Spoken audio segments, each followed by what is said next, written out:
नमस्कार मंडळी. आज आपण या पावसाळ्यातील पहिली रानभाजी फोडशी याची रेसिपी तसेच भाजी कशी साफ करायची हेही सांगणार आहे. त्याचे काय फायदे आहे, गुणधर्म आहे तेही या व्हिडिओमध्ये आपण जाणून घेणार आहे. तर सर्वप्रथम पावसाळ्यात नैसर्गिकरित्या उगवणारी रानभाजी फोडशी.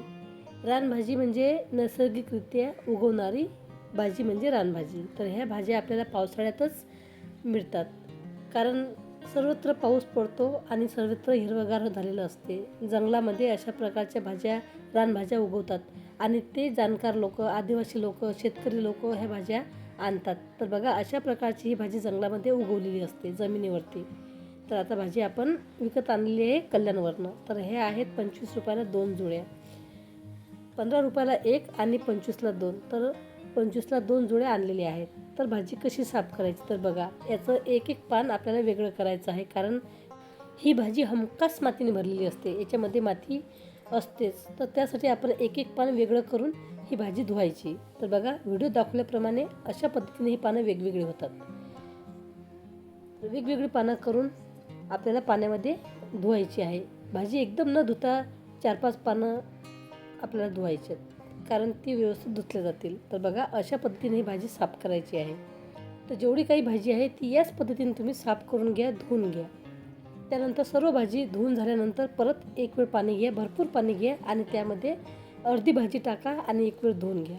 आणि नंतर राहिलेली शिल्लक भाजी तीही तुम्ही स्वच्छ पाण्यातून धुवून काढा, जेणेकरून यामधील कचरा आणि माती सर्व निघून जाईल. तर बघा, थोडाफार कचरा आपल्याला दिसतच आहे.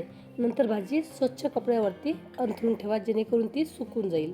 त्यानंतर बारीक कापून घ्या. ज्याप्रमाणे आपण कांद्याची पात कापतो त्याचप्रमाणे आपल्याला ही भाजी कापायची आहे. भाजीसाठी आपण 2 मोठे कांदे, 8-10 लसूणच्या पाकळ्या आणि 4-5 हिरव्या मिरच्या घेतलेल्या आहेत. त्यानंतर पाव वाटी तुरीची डाळ भिजत ठेवायची. तर ती भिजलेली डाळ आपल्याला भाजीसाठी लागणार आहे. आणि थोडंसं ओलं खोबरं असलं तरी ठीक, नसलं तरी काही हरकत नाही. तर आता आपण कढई ठेवून त्यामध्ये 1 ते सव्वा पळी तेल टाकलेलं आहे. जिरे आणि मोहरी प्रत्येकी पाव चमचा हिंग. आपण या भाजीमध्ये तुरीची डाळ वापरत आहोत आणि त्याने आपल्याला गॅस वगैरेचा त्रास होऊ नये त्यासाठी आपण हिंग टाकलेला आहे.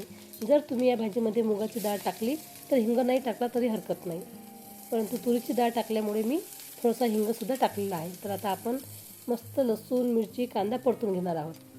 3 ते 4 मिनटं लसूण, मिरची, कांदा परतून घ्यायचा. त्यामध्येच हळद टाकायची, चवीनुसार मीठ टाकायचं. मीठ टाकलं म्हणजे आपल्याला माहीत आहे का कांदा लवकर भाजला जातो, नरम होतो. तर हा मसाला आता आपण मस्त 2 ते 3 मिनटं किंवा 4 मिनटं मस्त भाजून घेणार आहोत. कांदा मस्त नरम झालेला आहे. तर त्यामध्ये आता आपण भिजलेली तुरीची डाळ टाकलेली आहे. तर तुम्ही यामध्ये तुरीची डाळ, मसूरची डाळ, चण्याची डाळ किंवा मुगाची डाळही टाकू शकता आणि ही भाजी करू शकता. तसेच ही भाजी फक्त कांदा, लसूण, मिरचीवरतीही करू शकता. आता आपण भाजी टाकलेली आहे आणि मस्त परतून घेत आहे. सर्व भाजी एकदम न टाकता अर्धीच भाजी टाका आणि व्यवस्थित मिक्स करा. व्यवस्थित मिक्स करून झाल्यानंतर इतर भाजी टाका आणि तीही मिक्स करून झाकण ठेवून भाजी आपल्याला 3 ते 4 मिनटं शिजवायची आहे.